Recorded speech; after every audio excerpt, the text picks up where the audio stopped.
Hello and welcome to ET Now. I'm Vikram Oza. This is our ongoing coverage of Trump 2.0. Yes, Donald Trump has been sworn in as the 47th President of the United States of America. It marks a stellar comeback from 4 years of political exile. But now, under Trump 2.0, Indian IT firms are very watchful.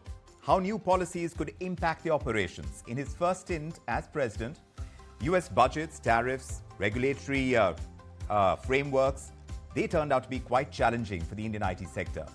Now, should the industry brace for similar disruptions this time around? Or will they be different? With imminent action on immigration, on H-1B visa regulations, on hiring trends, all of that may have to shift now dramatically. And this means Indian IT firms may have to change their workforce strategies.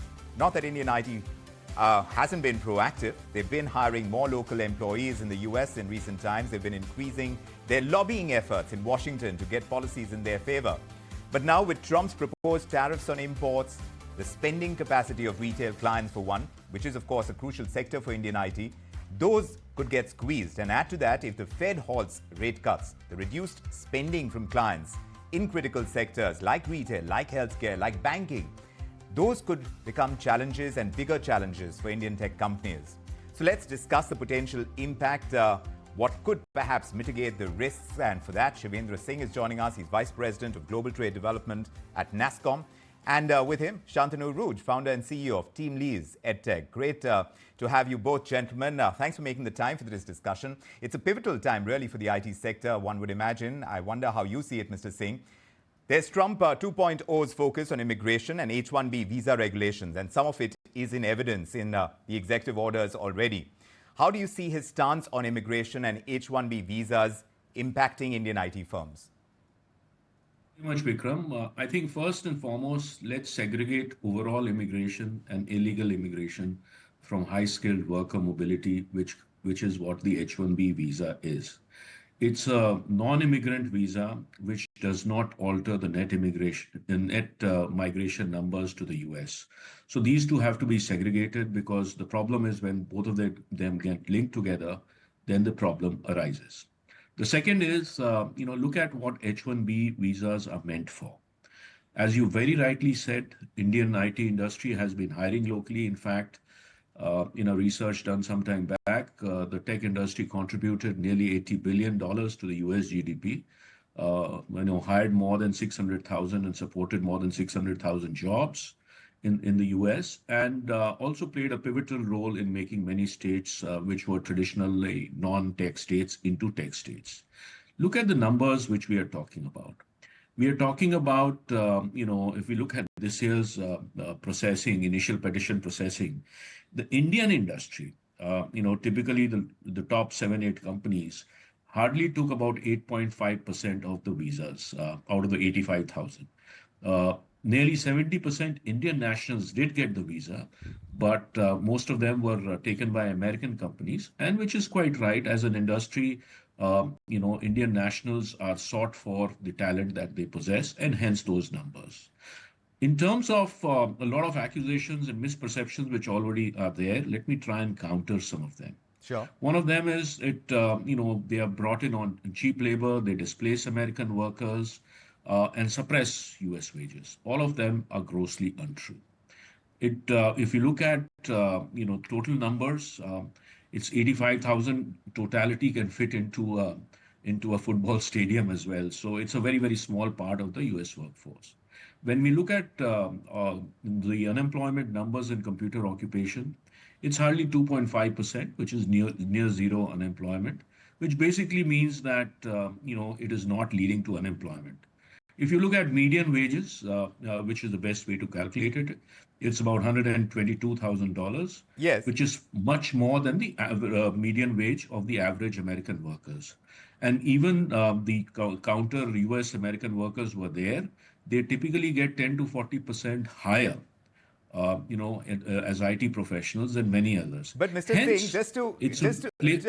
if you'd let me interject for a moment, from everything that you're saying, it's a very solid case for the Indian IT sector that you're making. Now, the point is the Trump administration going to see it the way that you are? Is there a risk over here is my primary question.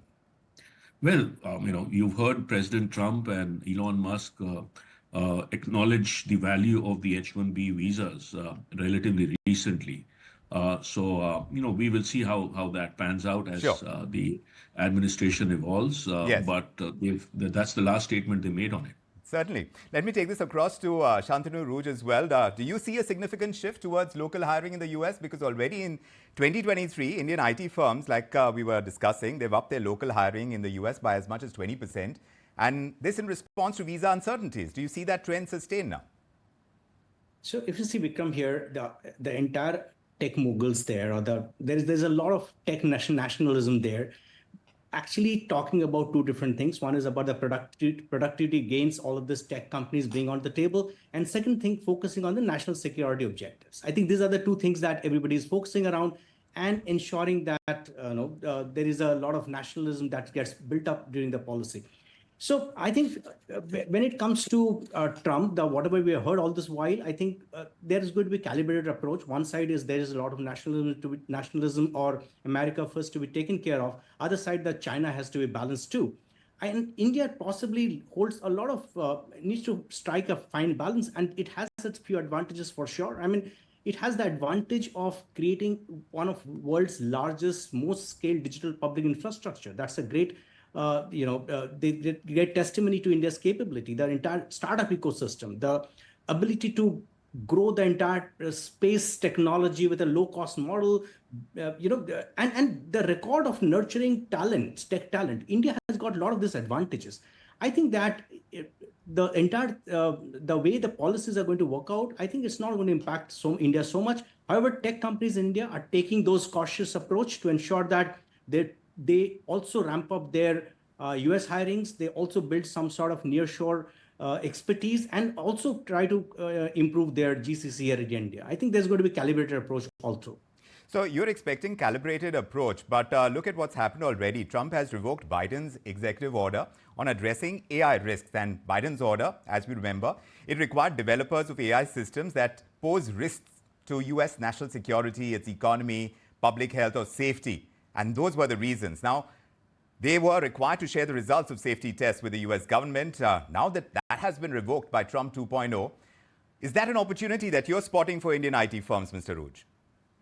So I think Trump is actually going to go for and provide a lot of free hand to a lot of these tech companies there. The entire concept of regulated AI, I'm not too sure if that some of these tech moguls are going to ensure that Trump doesn't favor that one, right? The concept of open source AI, I don't think Trump is going to champion that either. All of this put together, I think there is India has got a case to make, because its ability to build AI applications based on advanced research in the areas of healthcare, education, agriculture, all of these things, India's ability to bring AI talent availability on portal, right? I think it can position itself as a critical partner at the global south.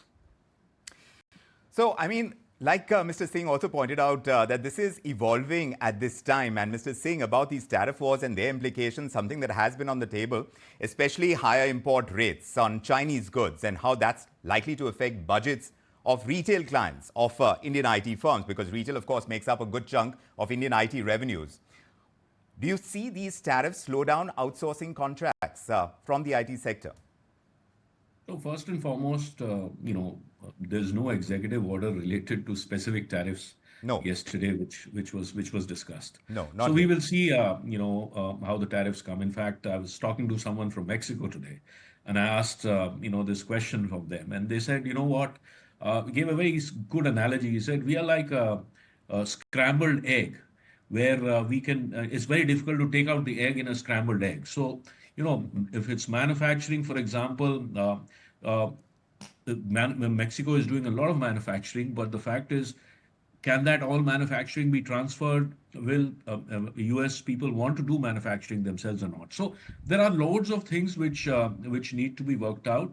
There is a global supply chain which is there, and that global supply chain will need to work in efficient way. We will see in terms from the tech industry perspective how this pans out. Obviously, as you rightly said, there is a chance that if some of this in terms of tariffs become high, then the cost to US consumers also become high. Exactly. Inflationary pressures come in. So there are loads of things which are there to be seen. I think, as our other speaker pointed out, there is geopolitics which is playing a role as well in the whole scheme of things. Yes. So I think there are lots of things which are working in tandem. I think what we will do as an industry is continue to add value to the US because we work with 75% of the Fortune 500 companies, Yes. majority of them being US companies, enable them to grow, create more jobs, and make US the number one economy. But surely there must India, be strategies, Mr. Singh, that you would be adopting to mitigate the risks under Trump 2.0. well, there are loads of things that we continue to do and we continue to evolve. First and foremost, we continue to highlight the value which the industry is bringing jointly to the US, because, as I said, majority of the Fortune 500 companies are American companies, and we continue to work with them to make them grow and make US the number one economy. So there is a lot of close working relationship, which benefits and creates a win-win partnership between the two sides. Yes. In fact, US is the largest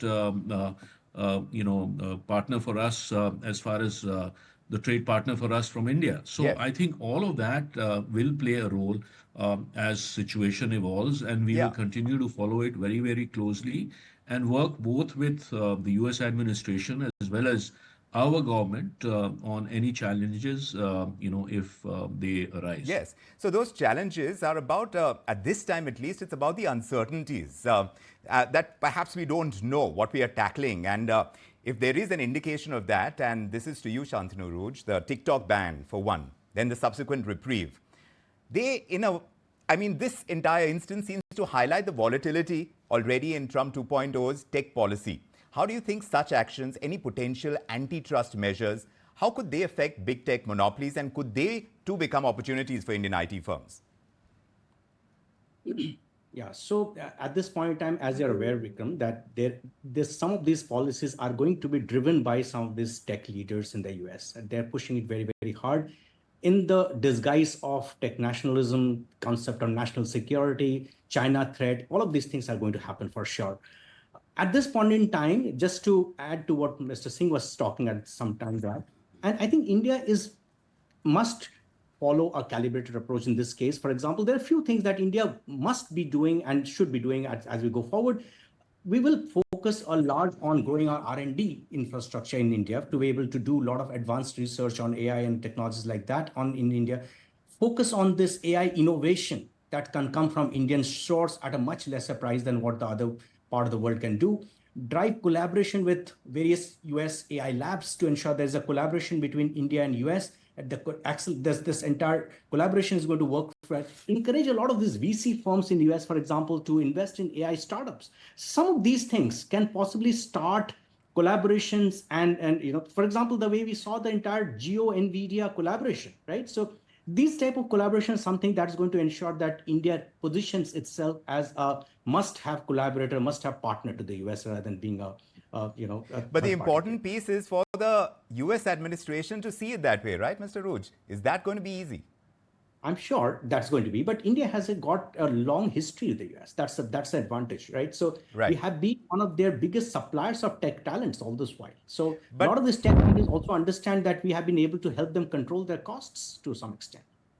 But also, when we talk about building our AI capabilities, Mr. Singh, to you, this one, now with the US also imposing restrictions on the export of AI chips, that could have its own impact on the IT sector, particularly in terms of accessing advanced technologies, in maintaining competitiveness in AI-driven services, because AI services are projected to contribute significantly to IT revenues, a forecasted growth of 12% annually. So that's going to be a significant growth driver, like both of you are indicating. Now, do you see with this kind of restriction by the US, is that going to pose a challenge to the growth of the AI potential of India's IT sector? So, as you would be aware, there are, apart from the administration, there were two main threads which were operating on AI in the US. One was the Senate Policy Roadmap, and the other was the House AI Task Force. And I think there were so many common elements that we were working on, whether it's safe, secure, democratic AI ecosystem, whether it's creation of common standards to look at global harmonization. And I think whether it was a risk-based approach to AI, I think between India and the US there was a fair bit of alignment on these areas, and we would continue to build those alignments. And as you know, US is the biggest in terms of the producer of AI, whereas Indian tech will be the biggest deployers of AI. And deploying at scale is going to be leading to a lot of the impact that we are looking to try and work on. Yes. And there are numerous areas of collaboration across the spectrum, whether it's Yes. language models areas or whether, as our other speaker mentioned here, that there are so many collaborative opportunities. And I would see the discussions getting back on track so that both the nations, which have a great complementary fit, can work together in a safe and secure manner to ensure that the benefits of AI could create the kind of social impact and Yes. economic impact that it has the ability to do so. Mr. Rouge, do you see it that way about the restrictions on the export of AI chips from the US? Do you think that could be restrictive for growth of AI in Indian IT firms? I'm not too sure that's going to impact Vikram too much here, because looking at the geopolitical situation, US would want to actually consider India as an ally rather than separate it out, because they have to balance this entire China thing with the entire that trade war which looms over China, that Right. looming trade war between the US and the China. This is going to come up because of all of these things. They will need somebody to balance it out. I think But that US somebody, I'm sorry to interject again, Mr. Rouge, but we seem to suggest that outside of China, India is its best bet. Is that really the case? I think India is a very strong ally to the US, because we have a very strong history and a standing partnership that has grown over the last few years there. I think that is something that is going to stand to India's credibility for sure. All right, fair enough. Mr. Singh, what about Fed rate cuts? Now, if the Fed halts rate cuts, it could impact the spending behavior of US clients, especially in healthcare, banking as well. And they are pivotal for Indian IT, aren't they? Well, see, there are loads of things which continue to play a role, and it's not something which is new. These all come in a kind of an evolving circle, and and companies and client companies work together to ensure that any negative impact can be minimized, and work can grow, and the sector, as you can see, despite a bit of a slowdown, has a good medium to long-term growth potential across the board. So I don't see, that there are going to be various areas which the industry will need to focus on, work very, very closely with their clients, and prepare for any challenges and mitigate those challenges. So Yes. that's how I see, the industry working in tandem with its partners. Fair enough. But also, as I was discussing, if Trump has to reduce reliance on Chinese tech firms, Mr. Singh, particularly when it comes to telecommunications and also cybersecurity, is India the natural go-to, or do we have to fight for that position as a high-quality, cost-effective outsourcing destination that the US will need as an ally? How is that competitive landscape looking to you? I asked Mr. Rouge, what do you think? Well, you can see from the results, if you look at the global capability centers, and the success story behind the GCCs in India, with more than 1,700 GCCs active and more than 1,000 from the US. A lot of work is happening in India, and it's continuing to increase. So the partnership between India and the US will continue to grow by leaps and bounds, because, as Mr. Rouge said, we are in some ways or form natural allies to work together on. So I'm quite optimistic that any area of challenges which are there, and every country looks at its own national interests while defining its own policies. But I think there are huge areas of convergence, and that's why US is the largest trading partner for India. It certainly is. Mr. Rouge, if IT firms in India have to retain their market share, they have to keep growing. They have to keep margins intact. They also have to build on an anti-China stance by the Trump regime, and that's an opportunity like you're pointing out. What long-term strategies do you think Indian IT firms need to adopt now? What role is innovation going to play? When it comes to AI, the possibilities are huge, but you have mentioned as well that we are a good ally, but there are competitors in that space as well. Where do we stand with our abilities, with our education initiatives within the sector as well? I think, Vikram, the Indian IT industry has been working for quite some time now to ensure that their over-reliance on the US market has reduced. I mean, right from COVID times, we have seen that the Indian IT companies had started also focusing on other markets. So they're ensuring that the 60% reliance on US markets for their revenues has to start coming down. That's one part. The second part is, I think the collaboration is happening at various levels. It's technology, it's defense, it's space, it's security. I think in various ways, there are many ways of collaboration is something that we are figuring out. Today, if you see India's emergence as one of the promising places for doing this entire hardware industry, the entire chip manufacturing, the assembly line production, electronics, I think all of these together talks about a growing potential of India to become a great ally for the United States. But completely going away from US, possibly that's not something that Indian IT industry is exploring at this point in time. Yes. I think there are ways to work out so that it comes out, it benefits from the nationalism that coming out from America first, and take advantage of that and ensure that the policies favor it, because for all of these large tech companies in the US, India's low-cost talent resources make a lot of difference. So that's an essential piece as far as at the end of the day, it's going to be about economics. But your optimism, both of you gentlemen, is getting reflected in how the IT sector has been performing even in the markets.